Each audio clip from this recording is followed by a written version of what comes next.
Like, I'd gone into it, I suppose, because I'd not had a great relationship with my dad. You know,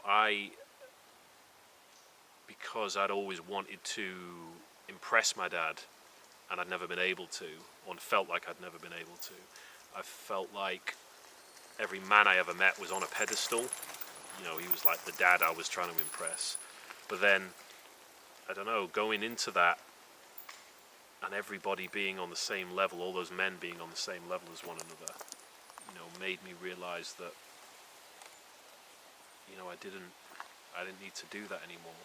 And going to the rites, I mean, first of all, meeting a bunch of other guys who opened up, and they had all had similar, if not worse, experiences. And so that's a great leveler, I think. Has enabled me to think better of myself, and hopefully become a bit more emotionally stable, and maybe to dispel some of the negative narrative that I had about myself. So I think it taught me not to be so ashamed of my insecurities, like they're things I need to get rid of.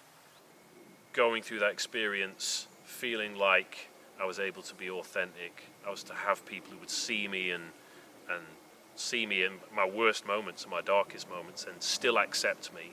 I have memories of that now, and those memories will contend with the earlier memories I had, you know, which gave me a lot of shame.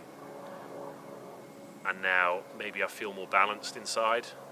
You know, for somebody to see that in you, to see the thing that you carry, and to go, I get that you're carrying this pain. You're going to have to carry it.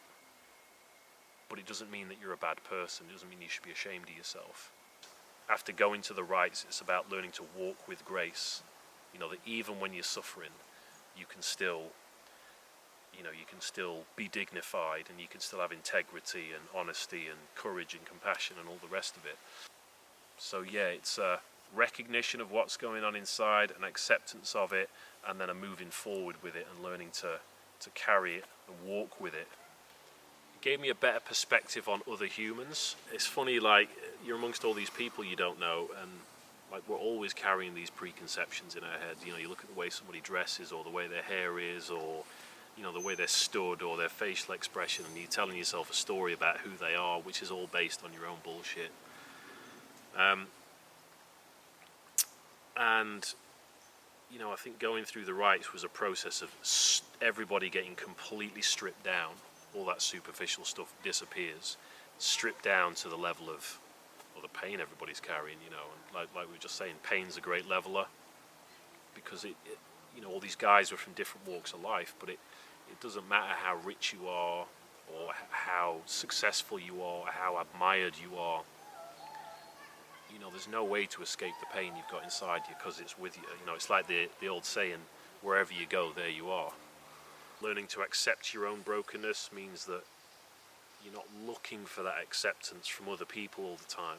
You know, you can be a little bit more self-contained, and then because you're self-contained, you can sort of give out a little bit more. Like a lighthouse, right?